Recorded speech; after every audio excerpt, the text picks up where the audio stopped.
prière se tourne.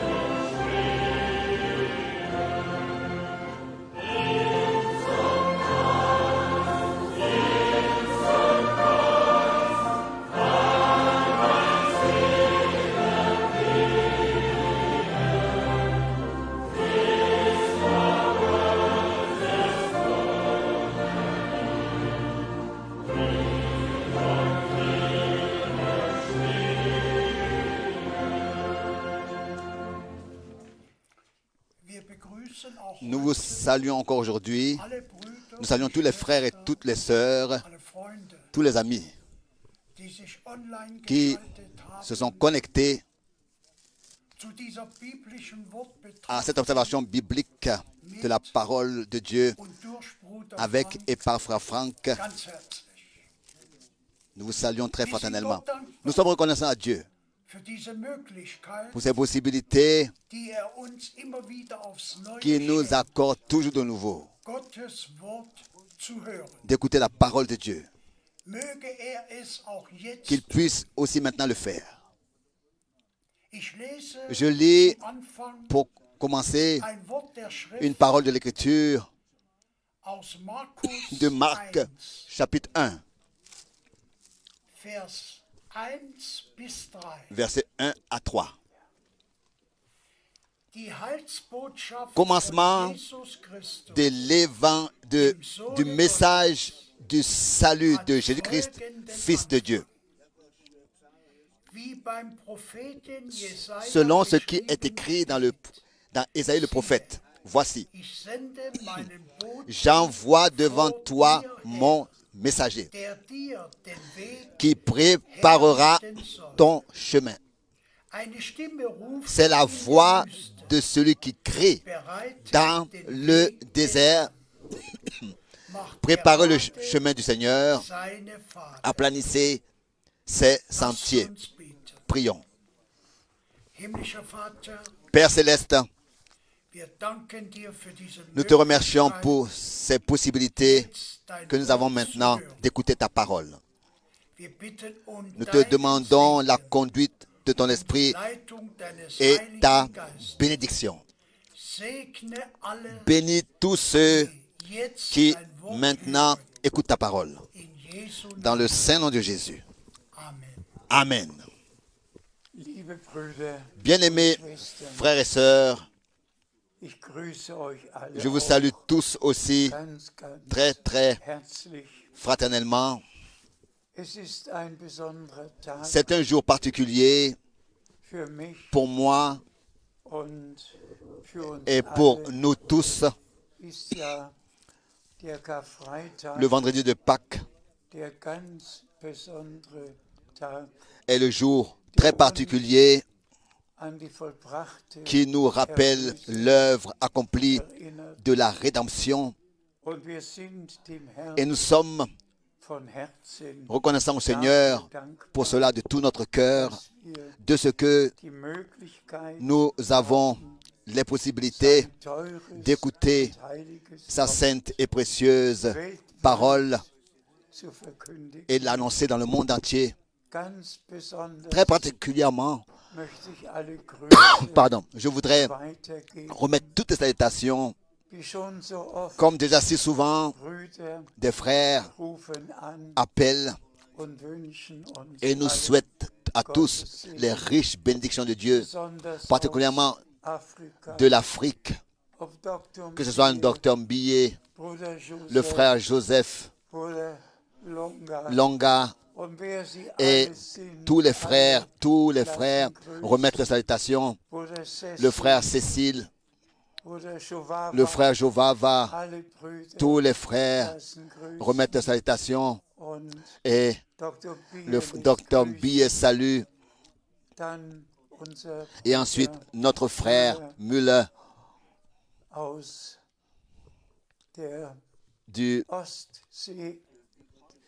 de la mer du Nord. Je peux un peu sourire en mentionnant cela. Et ensuite, nous avons toutes les salutations de la Suisse, de l'Autriche, et ici particulièrement du frère Joseph Müller et tous ceux qui sont autour de lui, du frère Ossar. Oui, on pourrait continuer.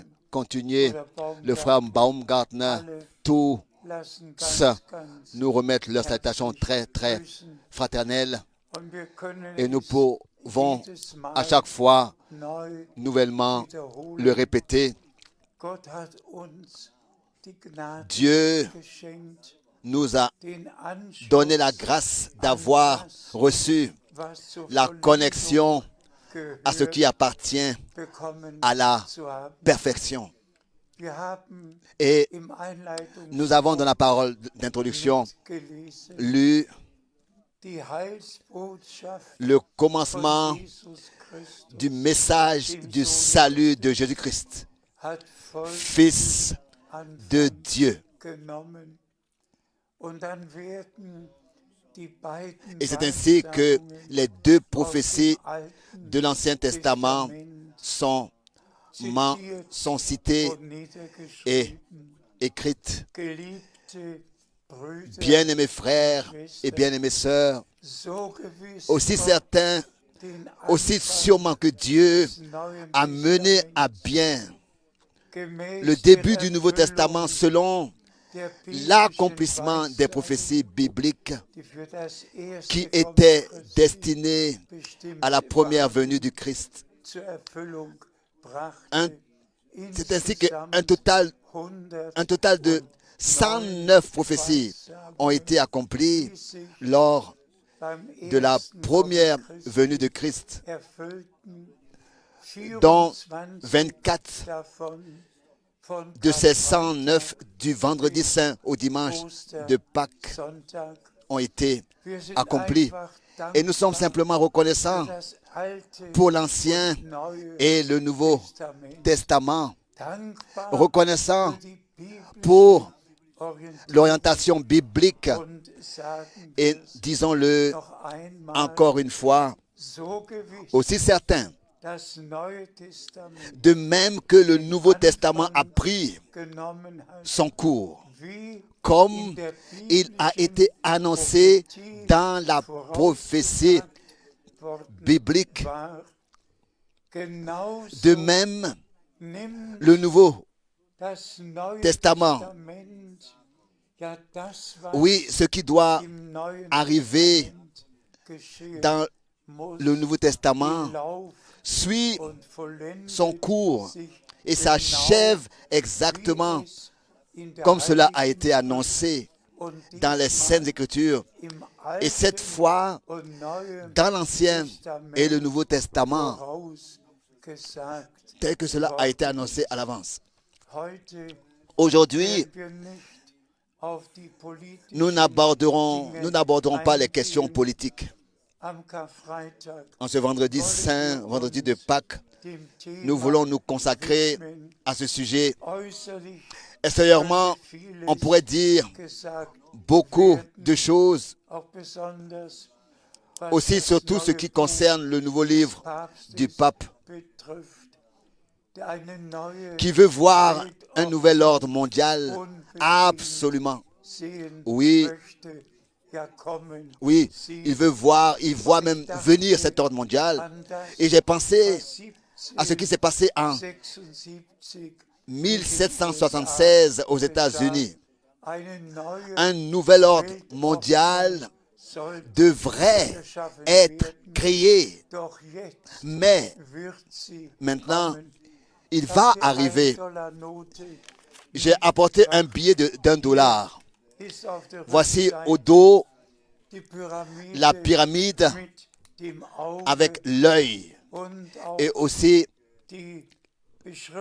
l'inscription, le nouvel ordre mondial. À l'époque, elle s'appliquait seulement aux États-Unis. Maintenant, elle s'appliquera au monde entier. Mais nous n'allons pas entrer dans ce sujet maintenant. Nous voulons des Saintes Écritures de Matthieu 27, lire quelques écritures. Et cela, Matthieu 27, à partir du verset 27 jusqu'au verset 36. Et je demande que nous puissions, je demande que nous arrêtions un instant à chaque verset pour intérioriser et approfondir ce que nous avons lu. Matthieu 27, à partir du verset 27. Maintenant, je demande au frère Alfred Borg de lire, s'il te plaît. Verset 27. Les soldats du gouverneur conduisirent Jésus dans le prétoire et ils assemblèrent autour de lui toute la cohorte. Ils lui ôtèrent ses vêtements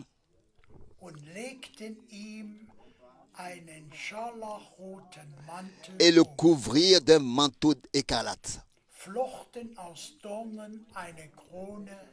Ils tressèrent une couronne d'épines qu'ils posèrent sur sa tête.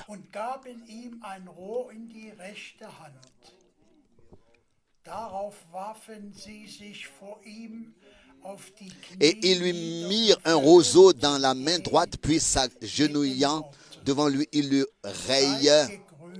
raillaient en disant « Salut, roi des Juifs ». Et ils crachaient contre lui, prenaient le roseau et frappaient sur sa tête. Après s'être ainsi moqué de lui, ils lui ôtèrent le manteau, lui remirent ses vêtements, ils l'emmenèrent pour le crucifier.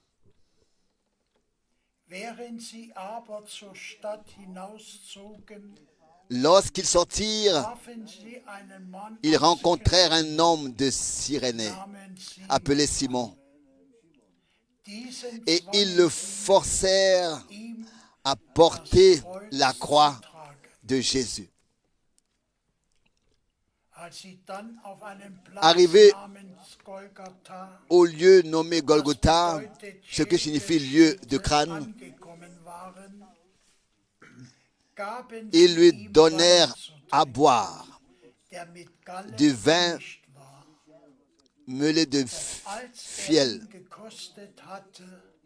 Mais quand il l'eut goûté, il ne voulut pas boire. Après l'avoir crucifié, ils se partagèrent ses vêtements en tirant au sort afin que s'accomplisse ce qui avait été annoncé par le prophète. Puis mes vêtements, ils ont tiré, puis ils s'assirent et le regardaient. Et le regardèrent, jusqu'au verset 36. Chers frères et sœurs, tous ceux qui ont fait l'expérience d'une véritable conversion ont versé des larmes de douleur, de repentance en pensant à ça. Il est simplement nécessaire que nous lisions ce que notre Seigneur et Sauveur a pris sur lui-même. Combien de honte et de moquerie il a porté. Ils lui ont posé la couronne d'épines, mis le manteau de pourpre, le roseau qu'il a tenu dans sa main, le bâton, et comme il a été blasphémé et moqué. Comment est-ce qu'on s'est moqué de lui, et tout cela est arrivé pour nous. Il a pris sur lui toute notre honte, notre déshonneur,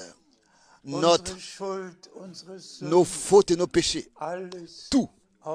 Et il a entrepris le chemin à la croix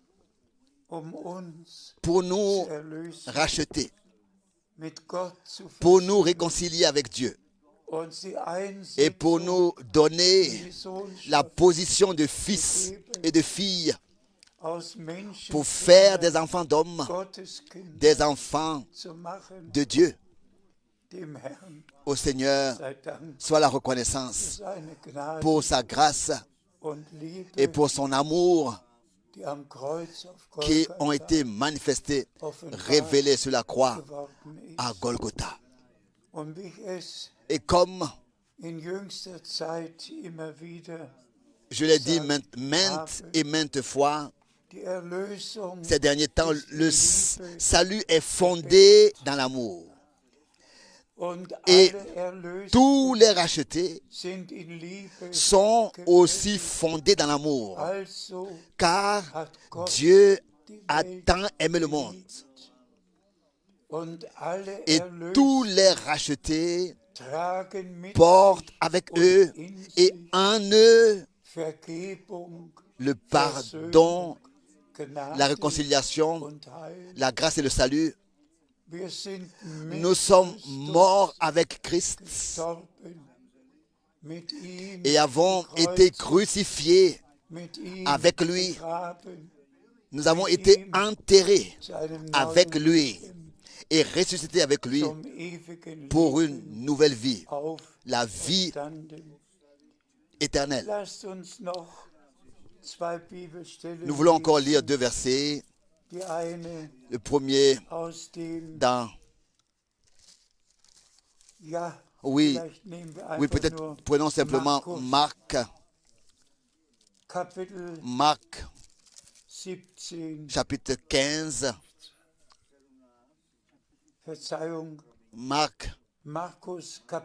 Chapitre 15, à partir du verset 17 jusqu'au verset 20. Et ils le revêtirent de pourpre et posèrent sur sa tête une couronne d'épines qu'ils avaient tressée. Puis ils se mirent à le saluer. Salut, roi des Juifs. Et ils lui frappaient la tête avec un roseau, crachaient sur lui et fléchissant les genoux, ils se prosternaient devant lui. Après s'être ainsi moqué de lui, ils lui ôtèrent la pourpre, lui remirent ses vêtements et l'amenèrent pour le crucifier hors de la ville, en allemand, hors de la ville. Et nous l'avons dit que notre Seigneur et Rédempteur et Sauveur a fait tout le chemin jusqu'à la croix. C'est pour nous qu'il a fait. Et nous voulons aussi porter l'opprobre du Christ, et cela avec un cœur reconnaissant. Nous aussi, nous ne sommes pas honorés, nous sommes persécutés, nous sommes injuriés, nous sommes méprisés, mais nous nous réjouissons d'appartenir au Seigneur. Lisons encore 2 Écritures, l'un dans Éphésiens, chapitre 1, verset 7. En lui, nous avons la rédemption par son sang, le pardon des péchés selon la richesse de sa grâce. Et dans Romains 1, verset 16. Car je n'ai point honte du message du salut. Romains 1, verset 16. C'est la puissance de Dieu pour le salut de quiconque croit. Loué et exalté soit le Seigneur. Le message du salut est une puissance de Dieu, car celui qui y croit, qui croit ce qui s'est passé sur la croix du Calvaire, sur la croix à Golgotha, quand notre Seigneur a crié, c'est accompli. Le rideau, le voile s'est déchiré. Le chemin du lieu très saint est désormais frayé. Et nous sommes, par la grâce, rachetés, délivrés et réconciliés avec Dieu et unis à lui. Lisons encore une fois dans Romains, chapitre 1, Romains, chapitre 1, verset 16. Romains chapitre 1, verset 16. Car je n'ai point honte du message du salut. C'est la puissance de Dieu pour le salut de quiconque croit. Du juif premièrement, puis du grec. Parce qu'en lui est révélée la justice de Dieu par la foi et pour la foi. Selon qu'il est écrit, le juste vivra par la foi. Au Seigneur soit la reconnaissance et encore une fois la reconnaissance. Venons maintenant au commencement. L'évangile de Jésus-Christ, le message du salut a eu un tel commencement. Comme dans le prophète Ésaïe, au chapitre 40, verset 3, comme dans Malachie, chapitre 3, verset 1, tel que c'est écrit dans ces deux,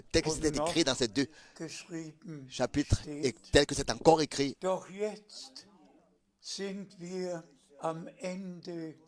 Mais maintenant, nous sommes arrivés à la fin du temps de la grâce. Maintenant, nous devons regarder dans l'Ancien et le Nouveau Testament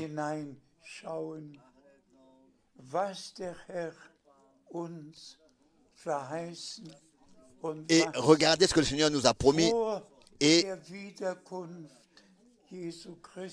regarder ce qui devait s'accomplir avant le retour de Christ. Tous nous connaissons les Saintes Écritures et les promesses. Aussi Jean 14, je vais vous préparer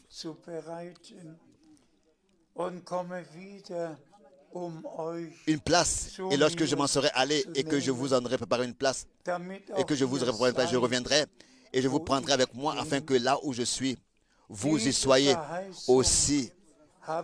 Cette promesse-là, les croyants cette promesse a été portée par les croyants au cours des 2000 dernières années et ils ont attendu le retour du Seigneur. Mais dans notre époque, dans notre temps, c'est ainsi que nous pouvons le dire, que ce que le Seigneur a prédit se réalise, que ce soit pour Israël ou pour ce qui se passerait sur la terre en général.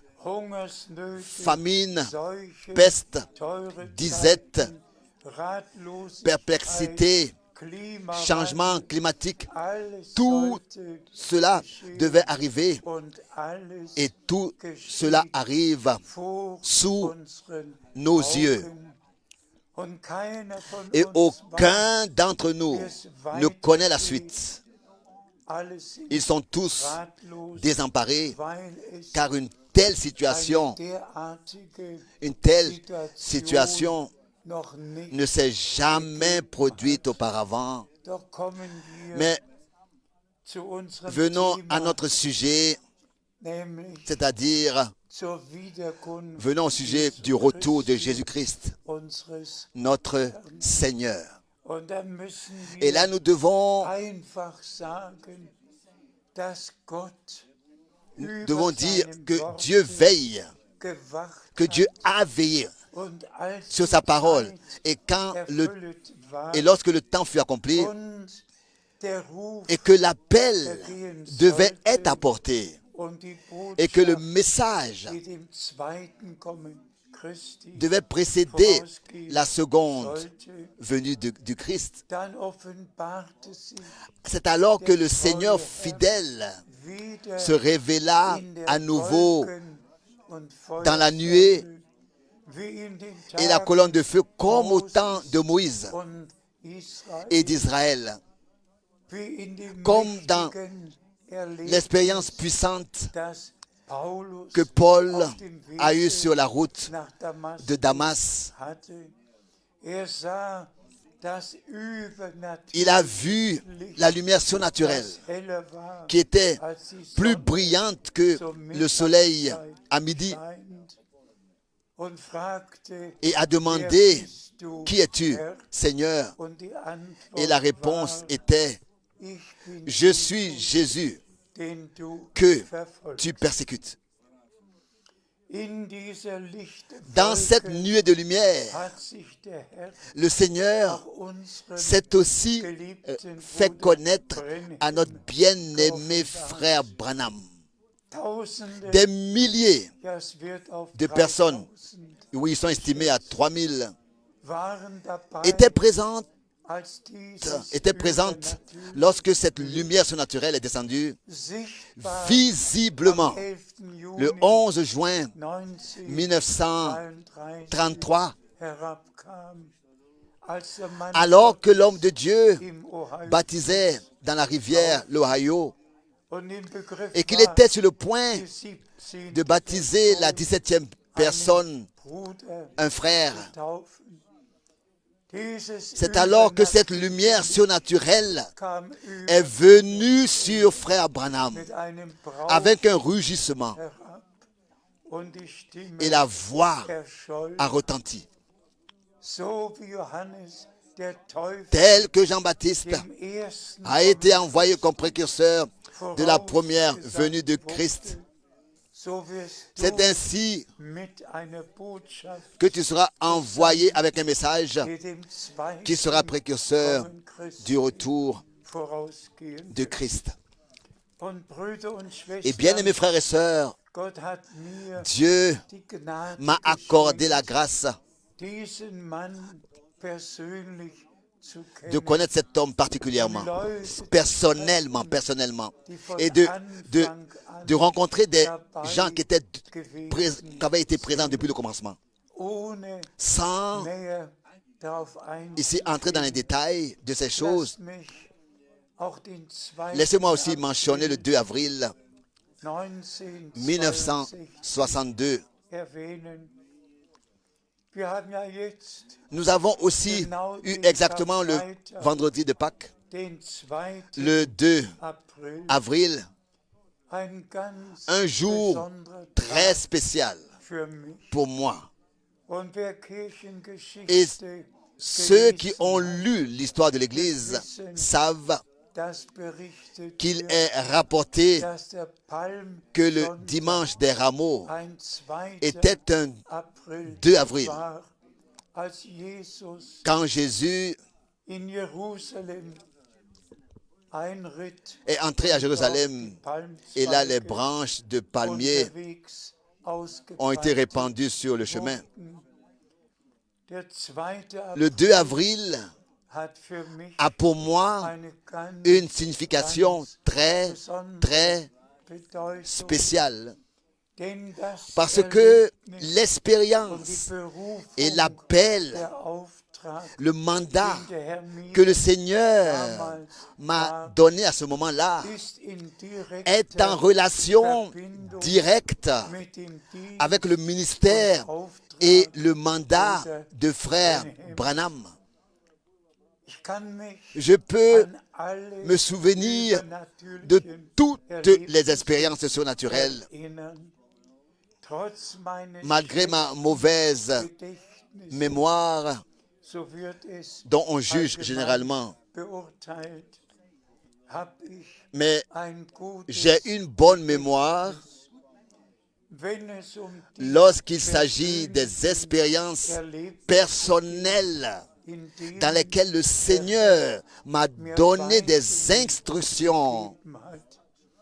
Je peux amener n'importe qui là, que ce soit à Edmonton, que ce soit dans le petit bureau, à Hersmilsen ou à Edmonton, que ce soit à Marseille, que ce soit dans la salle de prière, ou bien à Edmonton, ou bien à Marseille, ou bien à Varna, ou bien à la rue Louise, au 2e étage. Je peux emmener n'importe qui là où cela s'est passé. Et les paroles qui m'ont été adressées à chaque fois resteront à jamais dans mon cœur et ma mémoire.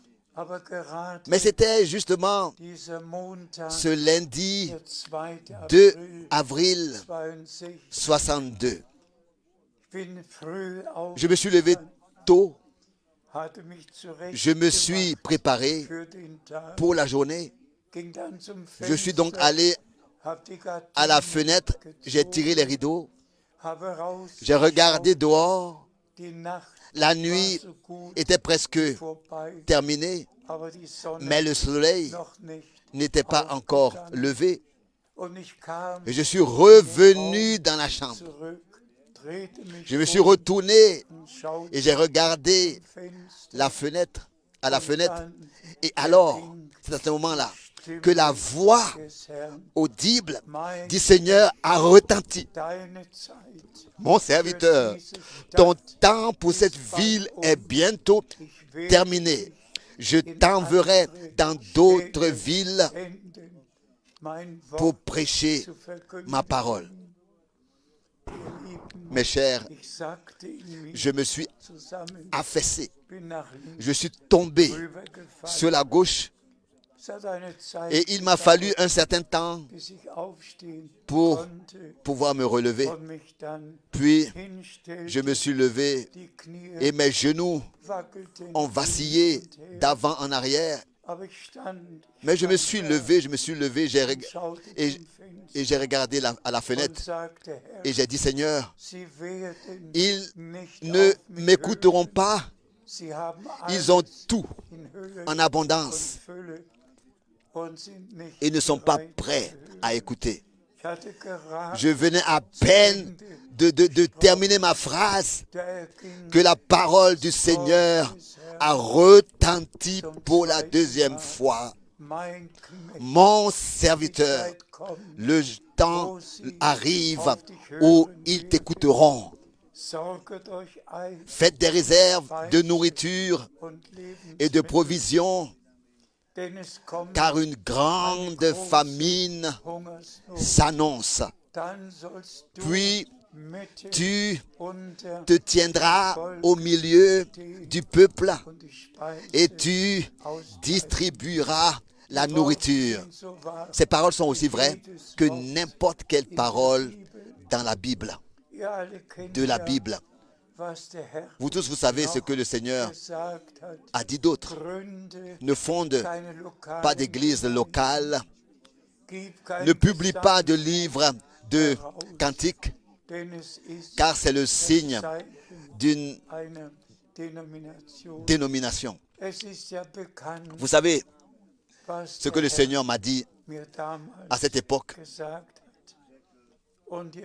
Et vous savez aussi que j'avais l'impression qu'une catastrophe allait s'abattre sur notre pays. En 1961, c'était la construction du mur de Berlin.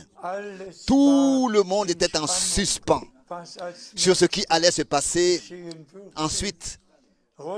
Les chars russes, les chars américains à Berlin, à la porte de Brandebourg,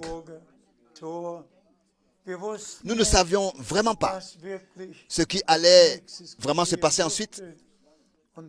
Et nous regardions, nous faisions des réserves de nourriture. Mais il n'y a pas eu de catastrophe. Il n'y a pas eu de famine. Et c'est en septembre que j'ai dit, Seigneur, je ne peux plus prêcher.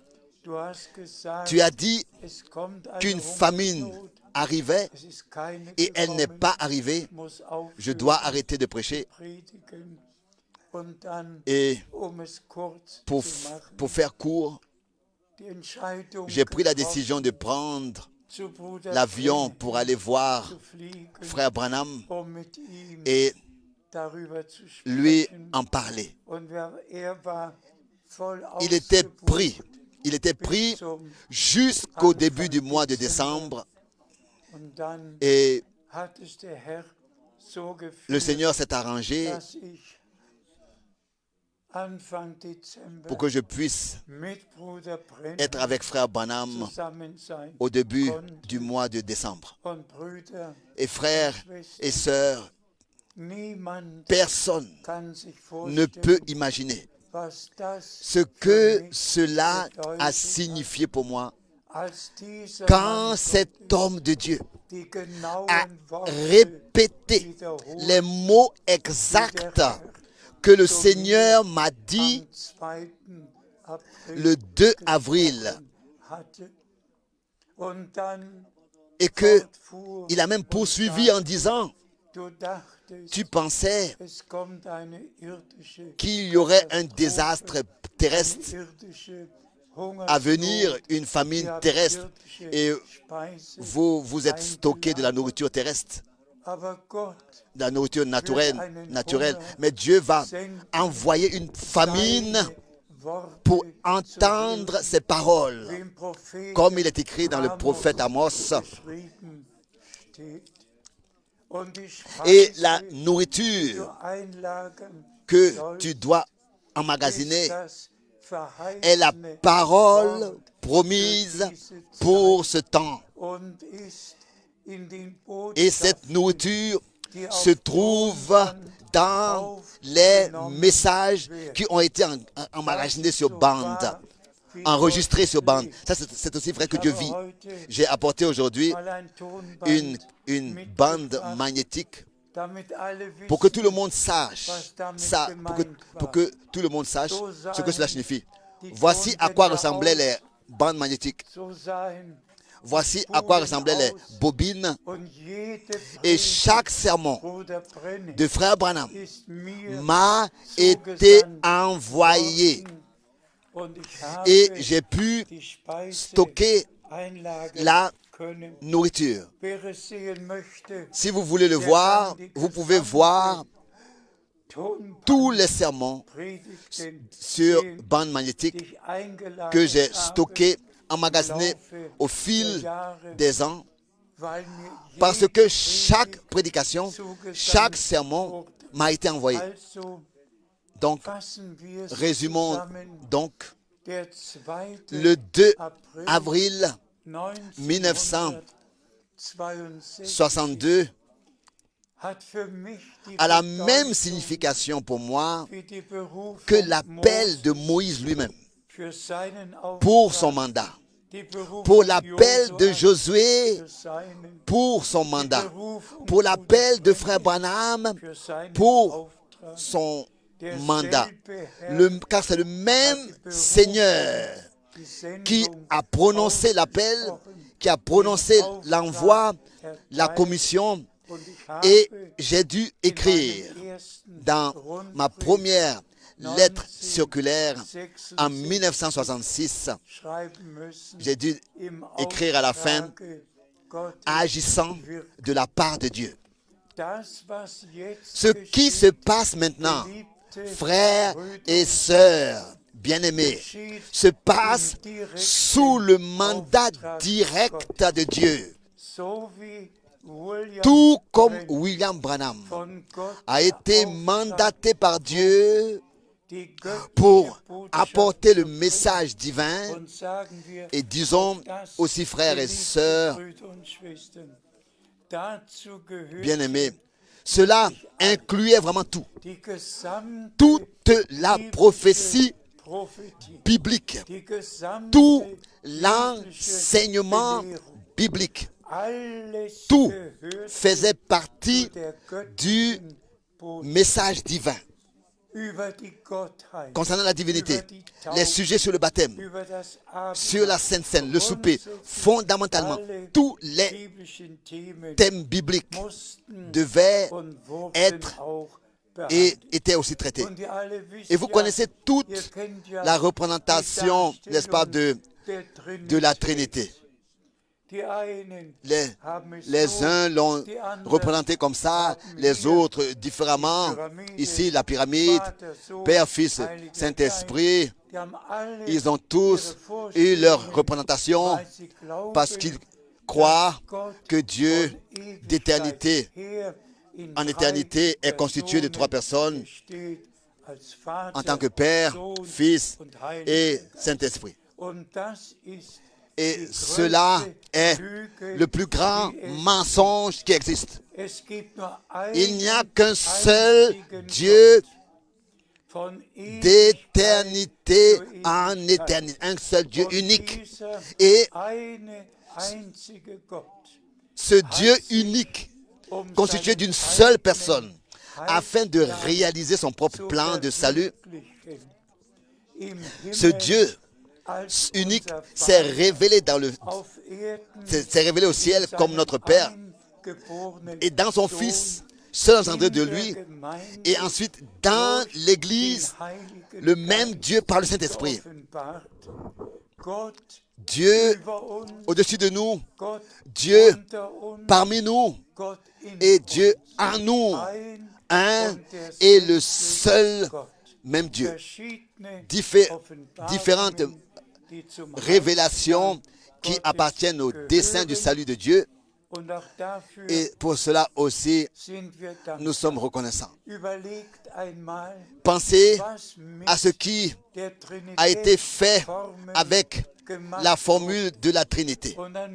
Et ensuite, il faut mentionner que Matthieu 28 en particulier a été mal compris. Et les traducteurs trinitaires n'ont pas traduit correctement. Ils ont simplement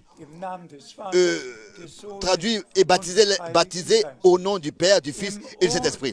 Dans le texte original, il est écrit et baptisez-les dans le nom du Père.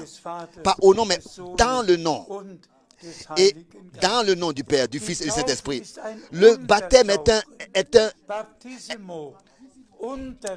est une immersion, est immergé, baptisimo.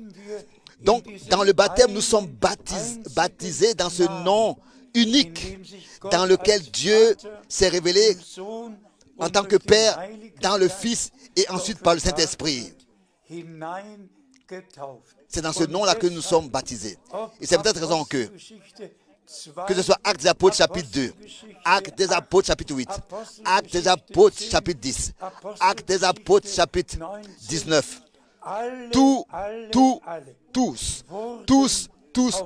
ont été baptisés au nom du Seigneur Jésus-Christ. Car c'est le nom de l'alliance dans le Nouveau Testament de l'Éternel Dieu. Pensez un peu à cela. Un vrai catholique doit prendre ces trois doigts ensemble, le pouce et les deux premiers doigts. Il doit donc ici avoir une trinité dans sa main, tenir une trinité dans sa main, et ensuite se bénir et faire le signe de croix au nom du Père, du Fils et du Saint-Esprit. Pensez un peu à cela. Quelle tromperie et égarement a eu lieu. Cela crie au ciel. Et Dieu, à la fin du temps de la grâce, a fait en sorte que toutes les vérités bibliques nouvellement soient placées sur le chandelier et que nous puissions les transmettre. Et Dieu a pris soin de ce que maintenant le monde entier écoute et suit et peut suivre et peut écouter. Pensez à ce que tout est fait dans la formule trinitaire, des discussions, des divinations, tout est fait dans la formule trinitaire, tout au nom du Père, du Fils et du Saint-Esprit. Mais pas une unique fois, cette formule a été employée dans l'Église du Dieu vivant. Pas une seule fois. Et je suis reconnaissant au Seigneur de ce qu'il m'a accordé sa grâce de reconnaître tout cela et pour donner les choses bibliquement. Et disons-le encore une fois, Dieu a envoyé Frère Branham, confirmé Frère Branham, 1000 fois confirmé Frère Branham. Oui, il y a quelqu'un qui a même compté 1500 fois. Frère Branham devrait avoir, durant toutes ces années, prononcé le « Ainsi dit le Seigneur ». Ainsi dit le Seigneur. Dieu, en vision, lui a montré, particulièrement quand il priait pour les malades, qui ils sont, d'où ils viennent, quelle maladie ils ont, le même ministère que notre Seigneur lui-même autrefois avait. Ce même ministère dans nos jours, sous mes yeux, s'est répété. Pendant 10 ans, j'ai pu avoir l'occasion de vivre le ministère de Frère Branham, que ce soit en Europe, que ce soit aux États-Unis. Je suis, par la grâce de Dieu, un témoin oculaire, un témoin auriculaire. Au Seigneur soit la reconnaissance pour cela. Bien-aimés frères et sœurs, mais est-ce que vous pouvez ressentir quelle responsabilité j'ai devant Dieu?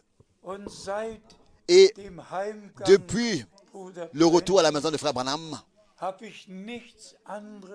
je n'ai rien fait d'autre que de porter le message pur et saint sur toute la terre, dans toute la terre.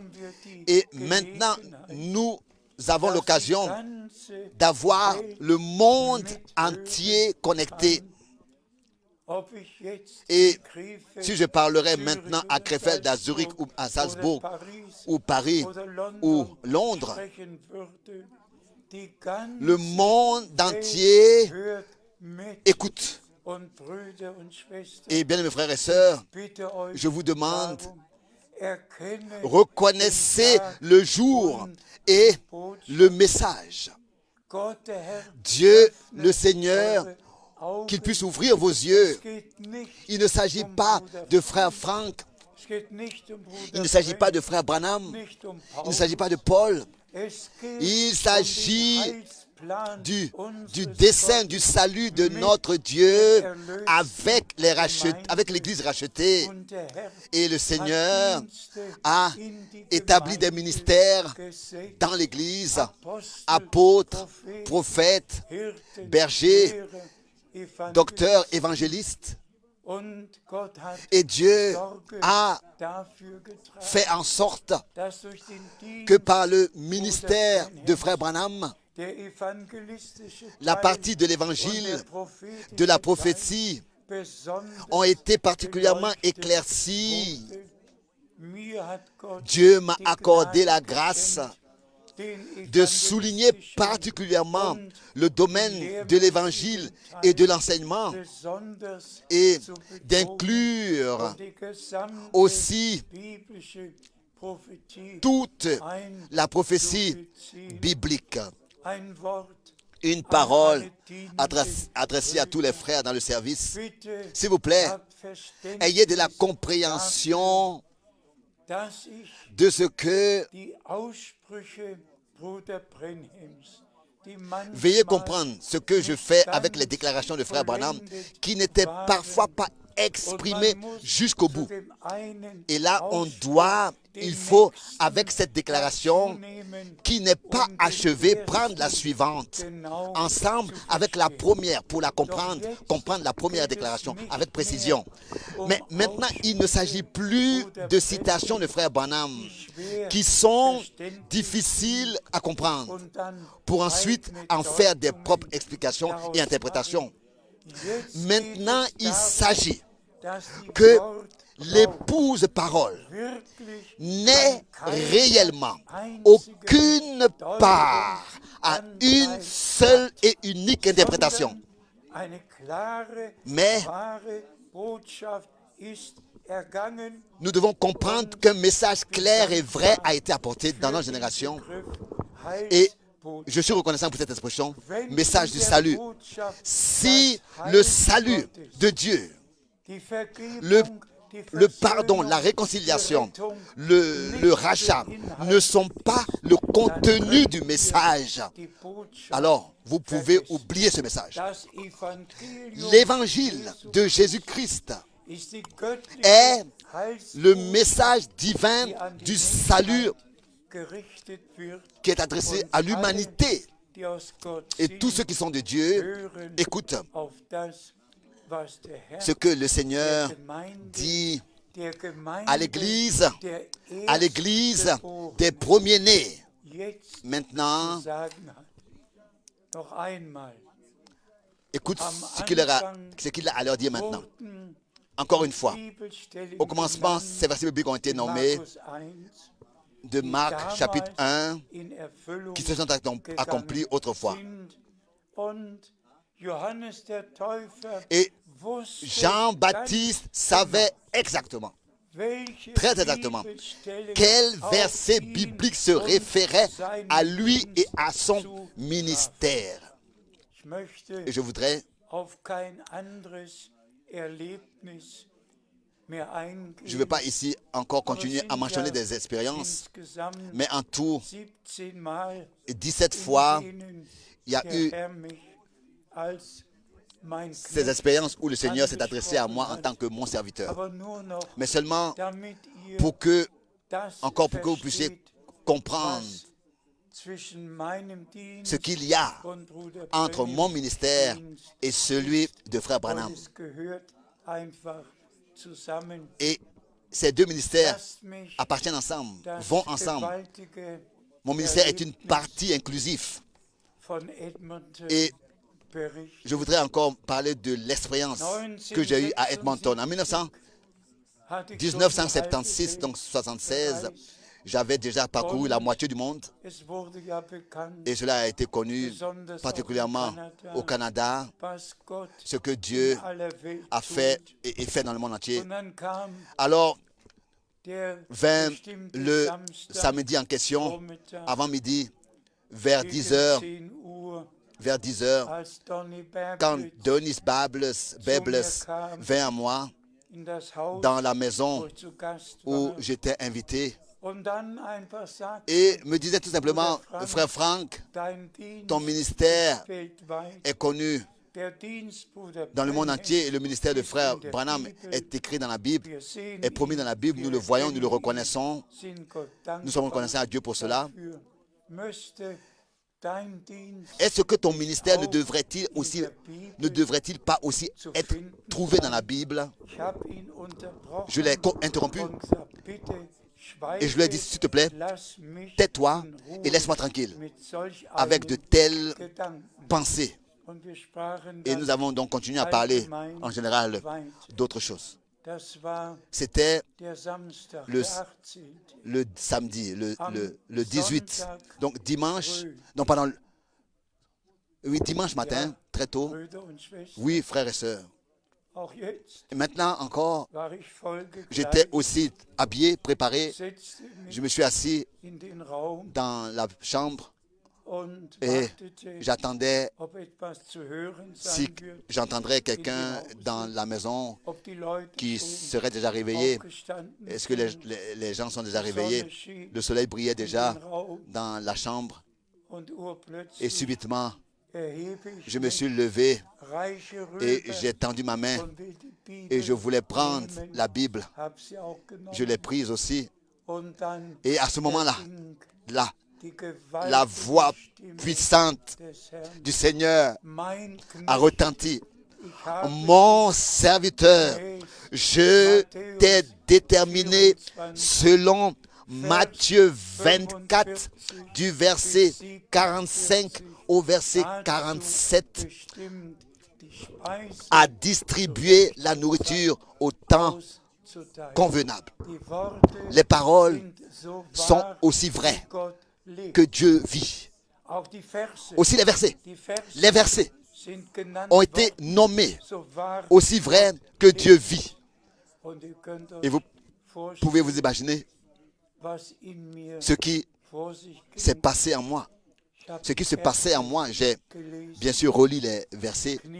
Je me suis mis à genoux et j'ai remercié le Seigneur de ce que il est plein de grâce et m'a donné cet ordre. Auparavant, nous avions parlé de ce que la nourriture doit être stockée, doit être emmagasinée, et que frère Branham m'avait dit le 3 décembre 1962 que la nourriture que tu dois emmagasiner est la parole promise pour ce temps et elle est enregistrée sur les bandes magnétiques, la nourriture que tu dois emmagasiner. Et maintenant, l'ordre a suivi que cette nourriture emmagasinée doit être distribuée. Et bien, mes frères et sœurs, dans le dernier sceau, dans le 7e sceau, frère Branham dit, maintenant, la nourriture est emmagasinée. Maintenant, la nourriture est emmagasinée. Quand je pense, comme de manière merveilleuse, le Seigneur a conduit toutes choses, pas à pas. Je n'ai rien fait pour cela. En 1958, rien fait pour cela. En 1960, rien fait pour cela. En 1962, rien fait pour cela. Et aussi plus tard, le Seigneur lui-même a lui-même conduit les choses ainsi. Et c'est peut-être raison que nous sommes simplement reconnaissants de ce que ici, à la fin du temps de la grâce, s'accomplit que Dieu, le Seigneur, a envoyé son serviteur, le prophète, pour révéler la parole, révéler et placer sur le chandelier les vérités bibliques. Les vérités bibliques, car l'homme ne vivra pas de pain seulement, mais de toute parole qui sortent de la bouche du Seigneur, qui sont sortis de la bouche du Seigneur. Et que maintenant,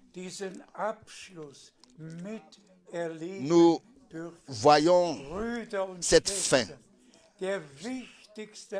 Et mes bien-aimés frères et sœurs, la partie, le temps le plus important dans l'histoire du salut divin est maintenant. Et la partie la plus importante dans l'histoire du salut divin est maintenant. La partie la plus importante dans l'histoire du salut et dans l'histoire de l'humanité. Et c'est ainsi que tous ceux qui sont de Dieu reconnaîtront et accepteront et recevront ce que le Seigneur a dit. Car il est écrit, si j'envoie quelqu'un et que vous le recevez, celui qui le reçoit me reçoit. Et celui qui me reçoit, reçoit celui qui m'a envoyé. Je n'ai pas besoin de me proposer à quelqu'un, de me recommander.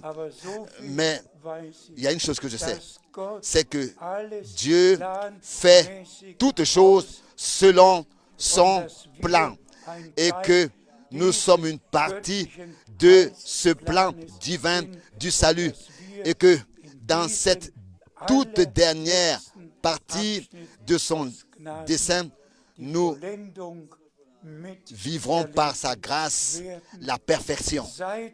Soyez bénis avec la bénédiction du Dieu vivant, que le vendredi de Pâques soit le jour particulier avec nous tous.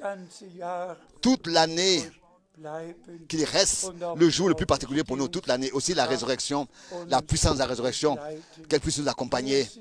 Nous sommes reconnaissants au Seigneur pour les émissions live en direct. Nous sommes reconnaissants.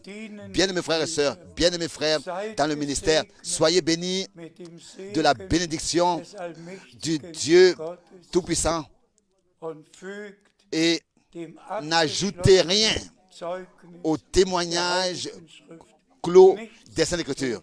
N'ajoutez rien et ne retranchez rien. Prêchez tout le dessein du salut de Dieu tel qu'il nous a été transmis dans les Saintes Écritures. Soyez bénis au nom de Jésus-Christ, notre Seigneur. Amen.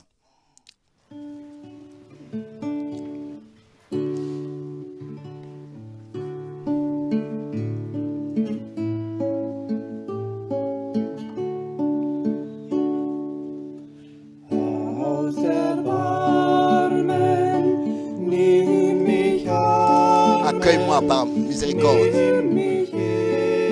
Accueille-moi tel que je suis.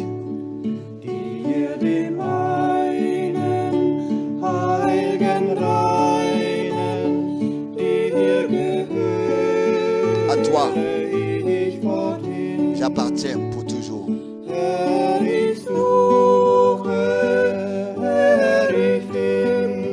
Seigneur, je trouve mon repos qu'en toi.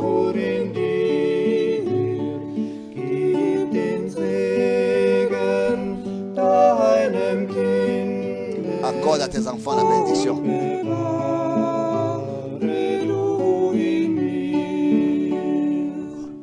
Et conserve-moi en toi.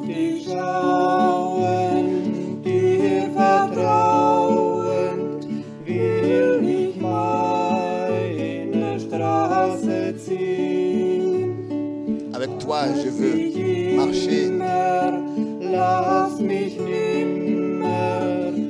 m'abandonne pas.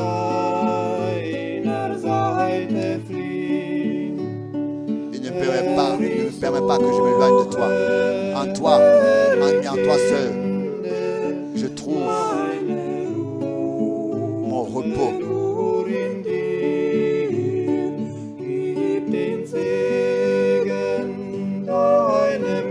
Accorde à tes enfants la bénédiction.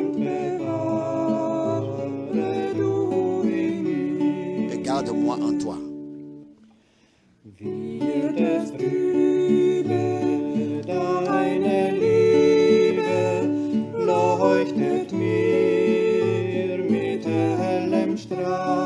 Ton amour brille de toute sa clarté.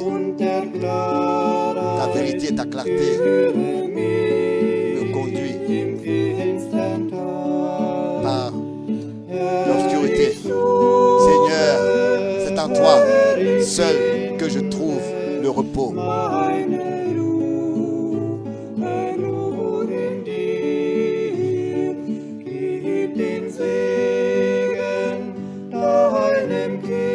Accorde ta bénédiction à tes enfants et conserve-nous en toi.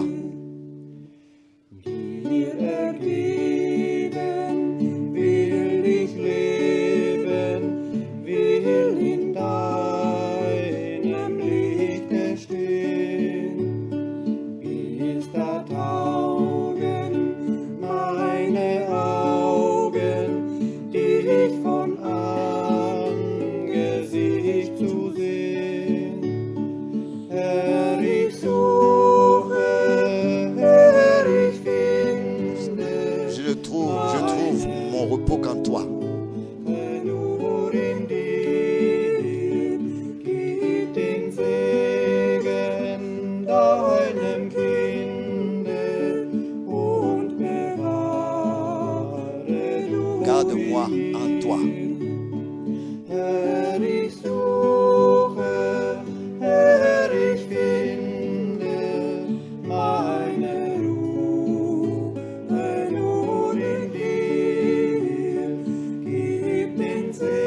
Accorde ta bénédiction à tes enfants et conserve-les en toi.